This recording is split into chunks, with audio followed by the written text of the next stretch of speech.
Hello, I'm Todd Phillips, the editor of Canadian Auto Dealer, and we're here today with Jake Stacey, the EVP of Sales and Training at LGM. Jake, thanks for joining us. Thanks, Todd. Good to see you. You're joining us today. We're going to talk about a topic that's on a lot of dealers' minds, which is sort of improving the customer experience, particularly in the F&I office. But give us a bit of background about yourself and your role at LGM working within the F&I offices. Sure, absolutely. So I've been in and out of automotive. And then when I wasn't in automotive, I was in banking and somehow touched automotive my entire career. And my current role at LGM as EVP of Sales and Training, I oversee a leadership group of vice presidents that manage our regions across Canada, as well as a vice president of training.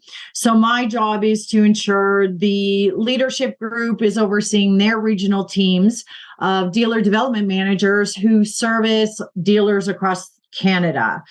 LGM's been in business for 26 years. Over the years has been the biggest F&I provider for the OEMs. So we have branded OEM programs with OEMs, as well as our own proprietary product called Secure Drive. So we work on both sides of the business with branded OEM programs, as well as our own programs in non-branded stores and in used cars.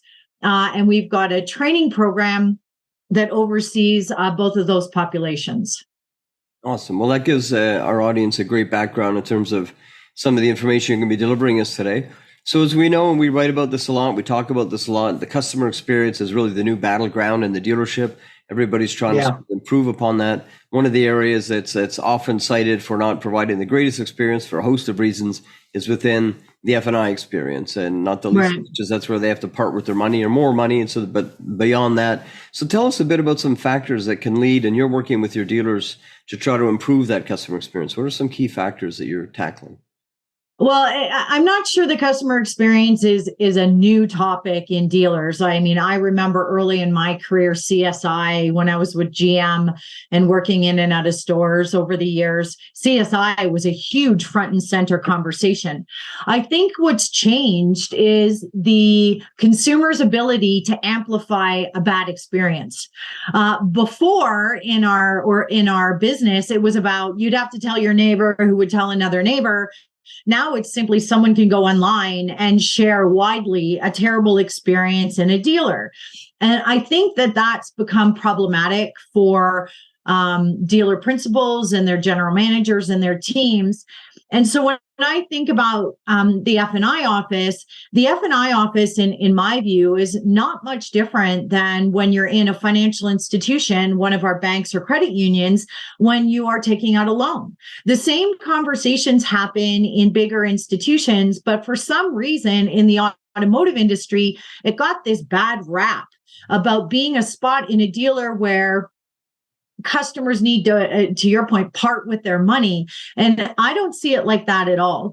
And the most successful dealers in the F&I space don't treat the experience like that either.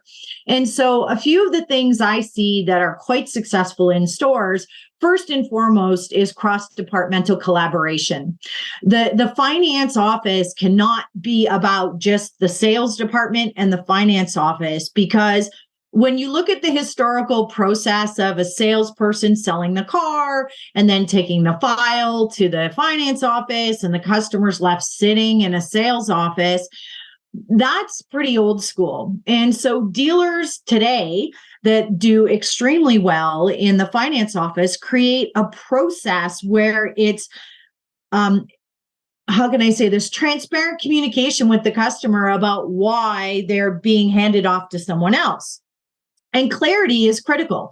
So if you're a customer sitting in an office not knowing what's going on, you're automatically going to have your defenses up. And you're automatically going to think to yourself, what's going on here? I don't quite understand what's happening now. And so what I mean by cross-departmental collaboration, great stores in that moment where the salesperson is going to be communicating and sitting down in the finance office with the F&I manager to talk to them about the customer, There are many dealers who, at that point, bring in the service manager, make an introduction, bring in someone from the advisor group in service, make an introduction. Either that, bring one of their peers in sales in to sit down and talk to the customer, or even the sales manager or general manager, so that the customer doesn't feel like they're just sitting there by themselves waiting for something to happen. And so by the time they're introduced into the F&I office, they know, oh, this person's going to talk to me about financing, which is obviously something I need to do unless I showed up with a check from my line of credit, which is becoming less and less apparent in this current interest rate environment. They also know that the conversation with the person in the business office or finance office is really going to be about their second biggest investment they make. House first, car second. So for the dealers we work with, who think that way, they think about the purchase being the second biggest purchase a customer makes. The experience around that has to be about loyalty, retention, and experience. It's not even really about buying the car. And so it's about the ease of the process. It's about the communication during the process. It's about the transparency in the process. And when I look at some of the best dealers in the space, these are the things they're doing. So we have an interesting tool called the Customer Assessment Worksheet that sets up that ease of conversation. But we also developed a really interesting turnover process checklist that involves these sorts of things so that we can work with general sales managers and service managers to help them create a collective, clear, transparent experience for the customer that's investing in their vehicle. Well, it sounds like a lot of thought obviously has gone into creating that experience, involving more people, providing clarity. That's all to the good. The one thing I'll ask you though is, the one thing that doesn't change is the customer's time. People want to spend less and less time in dealerships. So how do you balance that need to make all these relationships and introductions and pre-assessments and conversations with the reality that many customers have got kids to pick up, sports events to get to or whatever, and they're really in a hurry to get in and out. So how do you balance that with your dealers? What do you tell them about the time element? Well, I think that that's where knowledge sharing is highly valuable, because if you're having a conversation, people don't feel rushed. So it's when people are uncomfortable, they want to get out. They start getting squirrely. They start feeling extremely uncomfortable because they're left in that vacuum. So setting up expectations is critical. So if the person who's selling the vehicle communicates with the person who's going to come and have a conversation while the salesperson's speaking with the finance office, they set those expectations. This is going to take about 35 to 40 minutes from start to finish. That's also going to involve your licensing, depending on the province you're in. It's also going to involve a couple conversations about service intervals and what you're looking for and setting you up for your first couple service appointments. When you do that, the customer feels like you're honoring their time and you're respecting them in the process. When you're transparent and clear and you set the expectations about what's going to happen, the customer has the opportunity to say to you, I only have 20 minutes. Not a problem. We can adjust things. And maybe someone from the finance office can give you a call later. Interesting background. The other factor in there is not just the time. You mentioned sort of that exchange of information is the technology. So if you've got tools available, I know I've been in a sales situation where buying a new vehicle, the F&I manager just opened up a drawer, started handing me all these brochures and an 8-point font. And do you want this? Do you want that? Had no time to read about it, prepare it. So of course you get in the no, because I don't know enough. Yeah. So that, what about the mix of technology? You mentioned filling out some stuff ahead of time or doing research. What do you recommend to dealers in terms of whether using tablets or making forms available on their website that are more in depth about some of the F&I products? It's a great question because I think every customer is different. And again, that's where asking the customer the right questions during the process is key to setting up a customer experience that's enjoyable. Some people like paper, like being in banking and automotive as long as I have, I still love paper. There's a lot of people who don't. So I see dealerships creating a blended experience. Some customers offer a paper opportunity. Some customers do use, or some dealers do use tablets. Other dealers send information ahead of time because they're having a fully digital experience with a built-in price for a customer. So much like our current work environment, I think a hybrid experience is the best strategy, but you have to ask.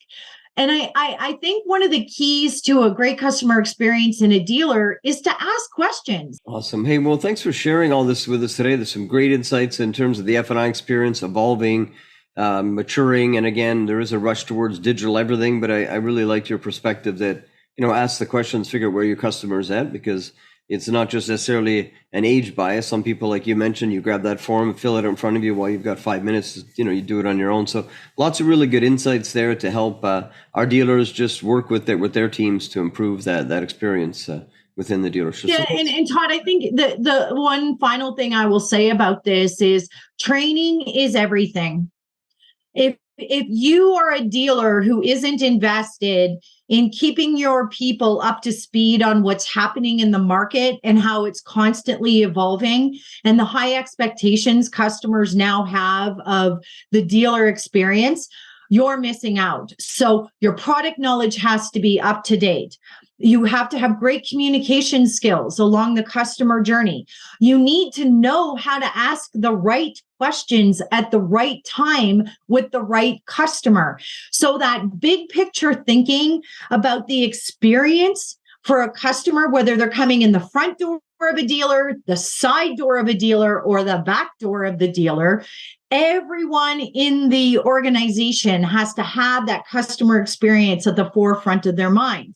And as I said, that cross-departmental collaboration in the customer experience, the dealers who do that right sell vehicles over and over and over to the same customer and their contacts and their friends and their family.